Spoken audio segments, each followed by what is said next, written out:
آج ہم ذبح حلال جانور اور عقیقے کے حوالے سے مسائل سیکھیں گے۔ اللہ تعالیٰ نے قرآن پاک میں ارشاد فرمایا، تم پر حرام ہے مردار اور خون اور سور کا گوشت، اور جس کے ذبح میں غیر خدا کا نام پکارا گیا، اور جو گلا گھونٹنے سے مر جائے اور دب کر مرا ہو، یعنی بے دار کی چیز سے مارا ہو، اور جو گر کر مرا ہو، اور جس کو کسی جانور نے سینگ مارا ہو، اور جس کو درندے نے کچھ کھا لیا ہو مگر وہ جنہیں تم ذبح کر لو، اور جو کسی تھان پر ذبح کیا گیا ہو، اور تیروں سے تقدیر کو معلوم کرنا یہ گناہ کا کام ہے۔ اس آیت کے اندر اللہ تعالیٰ نے وہ چیزیں جو حرام ہو جاتی ہیں جانور کے معاملات کے حوالے سے ان کو بیان فرمایا، یعنی گلا گھونٹ کر اگر جانور کو مارا ہے تو وہ جانور حرام ہو گیا، اسی طرح جو سور ہے وہ حرام ہے، اسی طرح جو مردار ہے وہ حرام ہے، اور جو خون ہے چاہے حلال جانور کا ہی کیوں نہ ہو اس کو بھی پینا کیا ہے، یہ حرام ہے۔ اسی طرح جو ذبح کے وقت اللہ کے سوا کسی اور کا نام لیا تو وہ حرام ہے۔ ہمارے یہاں کئی جو گمراہ لوگ ختم کو اور اسی طرح حضور غوث پاک یا بزرگان دین کی نام کی نیاز کو کہہ دیتے ہیں یہ غیر خدا کے نام پر ہے اس لیے یہ غیر اللہ کے تحت کر یہ بھی حرام ہے، حالانکہ قرآن پاک کی اس آیت کے تحت یہ فرمان ہے کہ پہلے زمانوں میں لوگ بتوں کے نام پر ذبح کرتے تھے تو اس کے اوپر اللہ تعالیٰ نے فرمایا کہ اللہ کا نام لے کر ذبح کرو، لہٰذا جو بھی مسلمان کسی بزرگ کی بارگاہ میں بھی اصالہ ثواب کرتا ہے تو وہ جانور اگر ذبح کرے تو اس کے اوپر اللہ کا ہی نام لیتا ہے، اور جو ویسے ہی ختم پڑھا جاتا ہے، قرآن پڑھا جاتا ہے تو اس سے کوئی بھی چیز حرام نہیں ہوتی، بلکہ یہ تو قرآن کی بھی معاذ اللہ توہین ہے کہ ایک چیز جو پہلے حلال تھی اس کے اوپر اگر ختم پڑھا گیا تو وہ چیز حرام ہو گئی، یعنی قرآن پڑھنے سے ایک حلال کیسے حرام ہو سکتا ہے یہ عقل میں بھی واضح طور پر نہیں آتی۔ اسی طرح جو گر کر مر جائے یا جو دب کر مر جائے وہ بھی جانور کیا ہے، وہ حرام ہے۔ اسی طرح شکار کے حوالے سے بھی ہے کہ اگر کسی جانور کو شکار کے لیے تیار کیا، جیسا کہ ہم نے پیچھے سیکھا تھا کہ شکاری جانور جو ہوگا وہ اگر شکار پکڑ کے خود نہ کھائے اور اپنے مالک کے لیے رکھے تو اس کو کیا کہا جاتا ہے کہ یہ درست ہے۔ آگے نبی کریم صلی اللہ علیہ وآلہ وسلم کے حوالے سے مسلم شریف کی حدیث پاک ہے، حضرت علی رضی اللہ تعالی عنہ سے دریافت کیا گیا کہ کیا رسول اللہ صلی اللہ علیہ وسلم نے آپ لوگوں کو کوئی خاص بات ایسی بتائی ہے جو عام لوگوں کو نہ بتائی ہو، یعنی کوئی اہل بیت کے لیے خاص کوئی چیز بیان کی ہے؟ جیسا کہ کئی لوگ کہتے ہیں کہ قصہ کرتاس کے اندر حضور علیہ السلام نے حضرت علی کے لیے خلافت بتانی تھی، لکھوانی تھی تو حضرت عمر فاروق نے نہیں لکھنے دی، تو اب لوگوں نے جب آپ رضی اللہ تعالیٰ عنہ سے اس حوالے سے پوچھا کوئی خاص بات آپ کو بتائی ہے، خلافت ہو یا کوئی اور ایسی چیز جو لوگوں کو نہیں پتا، تو سنیں حضرت علی رضی اللہ تعالیٰ نے فرمایا کہ نہیں، مگر صرف وہ باتیں جو میری تلوار کی میان میں ہیں۔ پھر میان میں سے ایک پرچہ نکالا جس میں یہ تھا، اللہ کی لعنت ہو اس پر جو غیر خدا کے نام پر ذبح کرے، اور اللہ کی لعنت اس پر جو زمین کی مینڈ بدل دے۔ جیسا کہ بعض کاشتکار کرتے ہیں کہ کھیت کی جو بنیاد ہوتی ہے جسے ہم مینڈ کہتے ہیں اردو میں، اور پنجابی کے اندر اس کو کہتے ہیں کہ آر، جو حد بندی ہوتی ہے اس کو بدل دینا، یعنی اپنی آر جو ہے وہ اٹھا کر دوسرے کی زمین تک لے جانا، اور عام طور پر جو دیہاتی لوگ ہوتے ہیں ان کی لڑائیاں اسی وجہ سے ہوتی ہیں کہ وہ اپنی زمین کی تھوڑی سی پیمائش بڑھا دیتے ہیں۔ پھر حضرت علی نے فرمایا اور اللہ کی لعنت اس پر جو اپنے باپ پر لعنت کرے، اور اللہ کی لعنت اس پر جو بد مذہب کو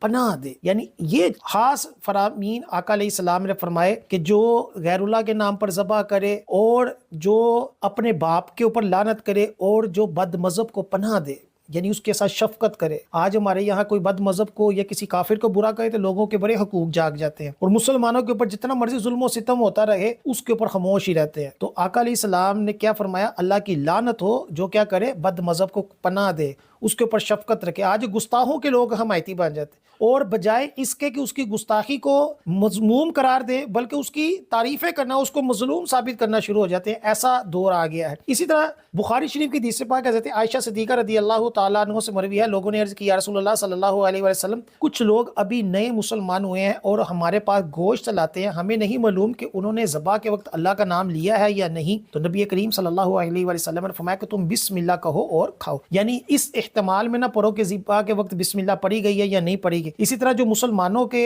جو معاملات ہوتے ہیں، مسلمانوں کی دکانیں، اسی طرح مسلمان جو کسائی ہوتے ہیں، ان کے اوپر شک و شبہات میں نہ پڑا جائے کہ پتہ نہیں اس نے ذبح کے وقت نام لیا یا نہیں لیا، حسن ظن رکھا جائے گا۔ اب ذبح کے حوالے سے یہ یاد رکھے کہ چند رگیں ہوتی ہیں ان کو کاٹنے کو ذبح کہا جاتا ہے۔ جانور کے اندر جو ہوتی ہیں وہ 4 رگیں ہوتی ہیں، اگر 4 رگوں میں سے 3 رگیں کٹ جائیں گردن کی، گلے کی، تو اس صورت میں وہ جانور کیا ہو جاتا ہے، وہ حلال ہو جاتا ہے۔ اگر 3 سے کم ہو تو اس صورت میں وہ جانور کیا ہو جائے گا، وہ حلال نہیں ہوگا۔ اسی طرح ایک ہوتا ہے زکوٰۃ شرعی، کہ جانور جب بھاگ جائے تو اس صورت میں جہاں بھی جگہ ملے، چاہے گردن کے علاوہ بھی ہو، اس کو مار دینا چھری وغیرہ کے ساتھ، تیر وغیرہ کے ساتھ، یہ کیا ہو جاتا ہے، یہ درست ہو جاتا ہے۔ ہمارے یہاں جب بڑی عید میں جانور بھاگ جائے تو کئی ایسے ظالم ہوتا ہے کہ بندوق کے ساتھ اس کو مار دیتے ہیں، تو ایسا نہیں، یعنی چھری کے ساتھ یا کسی اور چیز کے ساتھ اس کو نحر کر دینا یا اس کو مار دینا، اور اس کو پھر جس طرح بھی ممکن ہو کہ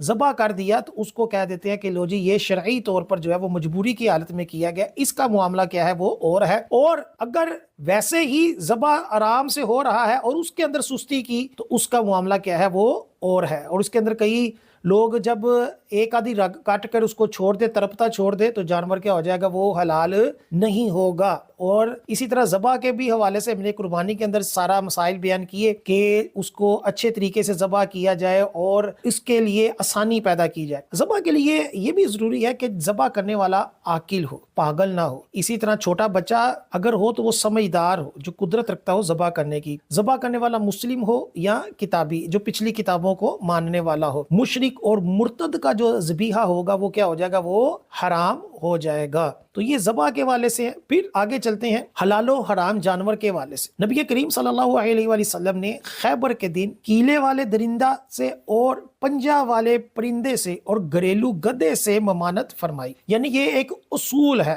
کہ وہ جانور کہ جو پاؤں جس کے اندر کیل لگے ہوتے ہیں، جیسے کہ آپ کئی جانور دیکھیں گے، شیر ہو گیا، چیتا ہو گیا، ان کے پاؤں جو ہوتے ہیں وہ نوکیلے ہوتے ہیں۔ یہ پاؤں کے ساتھ جو ہوتا ہے وہ شکار بھی کرتے ہیں، پاؤں ان کے نوکیلے ہوتے ہیں۔ اسی طرح جس کا پرندے کا پنجہ ہوتا ہے وہ پنجے سے شکار کرتا ہے۔ اسی طرح جو گھریلو گدھا ہے، جو عام طور پر ہمارے یہاں گدھے پائے جاتے ہیں، یہ سب کیا ہے، یہ حرام ہے۔ یہ ایک اصول ہے کہ ہر وہ جانور جو شکاری ہو، جو گوشت خور ہو، شکار کر کر کھاتا ہو، وہ حرام ہوتا ہے۔ جیسے کتا ہے، بلی ہے، اسی طرح شیر ہے، چیتا ہے، اور وہ جانور کہ جس کے نہ نکیلے پنجے ہیں، نہ وہ شکار کرتا ہے، بلکہ عام طور پر گھاس پھوس کھاتا ہے، تو وہ حلال ہے سوائے اس گدھے کے۔ جو یہ جنگلی گدھا ہوتا ہے اس کا معاملہ اور ہے، اور جو گھریلو گدھا ہوتا ہے وہ اور ہے۔ جنگلی گدھا جو ہوتا ہے وہ حلال ہوتا ہے، اور وہ جو آپ دیکھیں گے وہ زیبرا ٹائپ کا جو جانور ہوتا ہے جو آپ دیکھتے ہیں وہ زیبرا حلال ہے، اسی طرح زرافہ حلال ہے۔ تو یہ جو جانور ہیں یہ حلال ہے۔ پھر اور بھی اس کے اصول ہیں، تو یہ مختصر میں نے آپ کو پیش کیا۔ اسی طرح نبی کریم صلی اللہ علیہ وآلہ وسلم نے فرمایا جس نے چڑیا یا کسی جانور کو ناحق قتل کیا اس سے اللہ تعالیٰ قیامت کے دن سوال کرے گا۔ عرض کی یا رسول اللہ صلی اللہ علیہ وسلم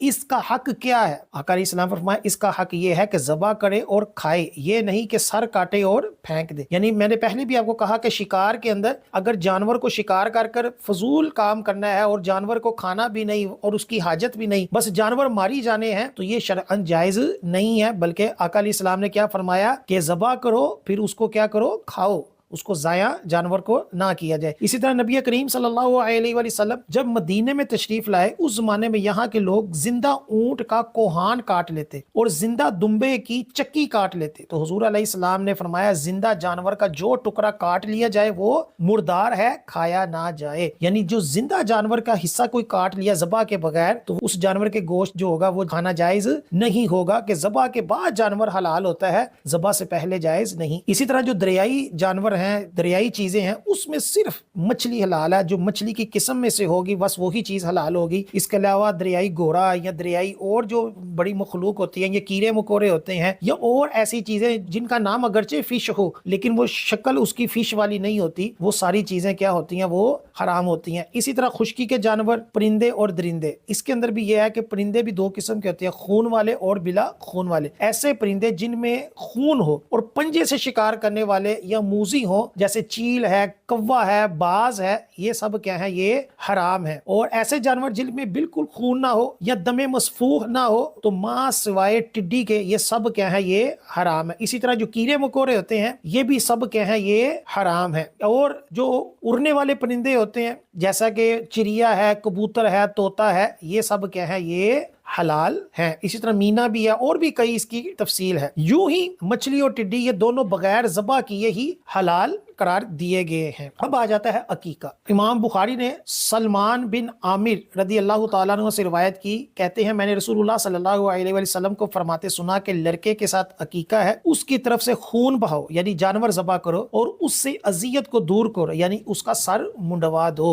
اور ایک اور حدیث پاک میں نبی کریم صلی اللہ علیہ وسلم کا فرمان ہے کہ لڑکے کی طرف سے 2 بکریاں اور لڑکی کی طرف سے 1، اس میں حرج نہیں کہ نر ہو یا مادہ، یعنی جو بکرا ذبح کیا جائے وہ نر ہو یا مادہ، اس میں کوئی حرج نہیں، جو مرضی مل جائے. اسی طرح ایک اور حدیث پاک میں ہے کہ نبی کریم صلی اللہ علیہ وسلم نے امام حسن اور امام حسین رضی اللہ تعالی عنہما کی طرف سے ایک مینڈے کا عقیقہ کیا، اور نسائی میں ہے کہ 2 مینڈے آپ نے ذبح فرمائے. اب اس حدیثوں سے یہ پتا چلا کہ عقیقہ جو ہے یہ مستحب ہے، اور عقیقے کے بارے میں اصول یہ ہے کہ بہتر ہوتا ہے کہ 7ویں دن عقیقہ بھی کیا جائے بچے کی پیدائش کے، اور پھر 7ویں دن اس کا نام رکھا جائے، اس کے بال منڈوائے جائیں. اور اگر 7ویں دن نہ عقیقہ کیا گیا تو زندگی میں جب بھی ملے تو 7ویں دن کے حساب سے کرے، یعنی اگر پیر کو بچہ پیدا ہوا ہے تو جب بھی عقیقہ کرے تو اتوار کا دن رکھیں گے تو وہ کیا ہو جائے گا، وہ 7واں دن ہو جائے گا. اور بہتر یہی ہوتا ہے کہ لڑکے کے لیے 2 اور لڑکی کے لیے 1، لیکن اگر لڑکے کے لیے بھی 1 رکھ دیا، جیسا کہ ایک حدیث پاک میں حضرت امام حسن حسین کے بارے میں آتا ہے کہ آپ نے دونوں کے لیے 1 مینڈا کیا، تو یہ بھی درست ہے، کوئی حرج نہیں ہے. اور یہ بھی یاد رکھے کہ پیدائش کے وقت جو ہوتا ہے بچے کے ایک کان میں اذان اور دوسرے کان میں اقامت، یہ بہتر ہوتا ہے. اور اس کے لیے کوئی ضروری نہیں ہے کہ مرد ہی ہو، اگر عورت بھی اذان دے سکتی ہے، صحیح تلفظ سب کے ہوں تو اس کو بھی اذان دینے کا اختیار ہے. اور بہتر یہ ہے کہ دائیں کان میں 4 مرتبہ اذان اور بائیں کان میں 3 مرتبہ اقامت کہی جائے. اور جب عقیقہ کیا جائے تو بہتر ہوتا ہے کہ جو اس کے بال ہیں ان کے وزن کے برابر چاندی صدقہ کر دیجئے. وہ معمولی سی چاندی بنتی ہے تو اس کی بھی فضیلت مل جائے گی کہ صدقہ ہو گیا، عقیقہ ہو گیا. اب گائے کی قربانی ہو تو اس میں بھی عقیقہ ہو سکتا ہے، یعنی 7 حصے ہوتے ہیں گائے کی قربانی میں، تو 1 حصہ عقیقے کا بھی رکھا جا سکتا ہے. اور کوشش کرنی چاہیے کہ جب بھی قربانی کریں تو گائے یا اونٹ ہو تو 7 حصے مکمل کیے جائے، نیت کی جائے، 1 اپنا حصہ ڈال لیں، 1 اپنی زوجہ کا حصہ ڈال لیا جائے، 1 والدین کی طرف سے ڈال لیا جائے، اور سب سے اجازت لی جائے. اسی طرح اور اگر کوئی بچ گیا حصہ